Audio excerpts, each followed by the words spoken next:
Събитието изглежда уникално. Не съм си представил, че толкова добре изглежда конструкция, арена може да се направи в България. Събитието е топ! Още вчера, като идох на регистрация, като видях цялата арена, цялата обстановка, знаех, че на другия ден, като се напълни с хора, като гръмне музиката, и става съвсем друго.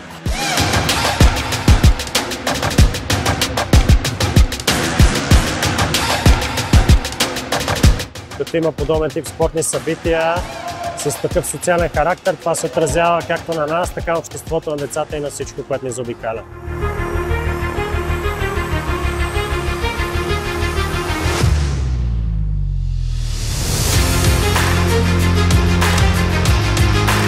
Мисля, че много добра комбинация и работа се свършили право, за което.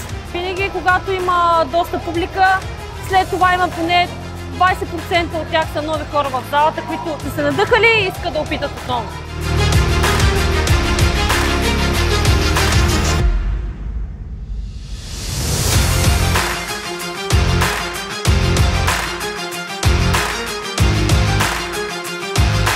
Всеки път, когато побеждавам, усърдната работа, която правя в залата, дава резултат и това ме мотивира да продължавам. Това е пътя и няма невъзнаграден труд. Този спорт е известен с това, че общността много се подкрепя и всъщност ние го виждаме това нещо и тук на място.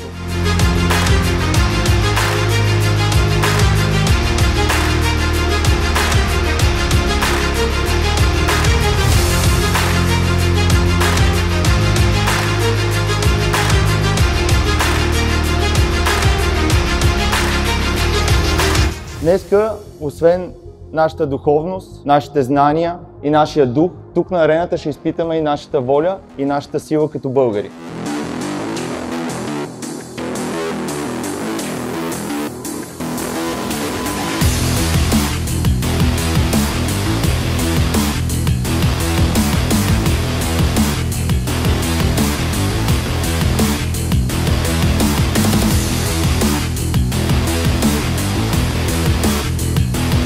Да ви кажа, не е лесна задача. Хубавото е, че имаме обучени хора, които се знаят работата и дигнахме цялото съоръжение за един ден.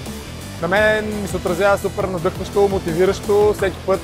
Аз много ги адмирирам, оценявам усилията им и им се възхищавам. Да дадеш най-доброто от себе си, това те прави истински щастлив.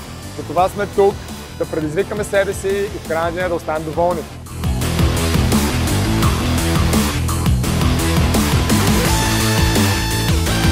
По-скоро подготовката е повече психическа. Ако си отпуснат при началото на евента, не го мислиш толкова, нещата си вървят. Това е, което ни обединява, спорта, здравето. Най-вече е да идваме тук за емоцията и за спомените.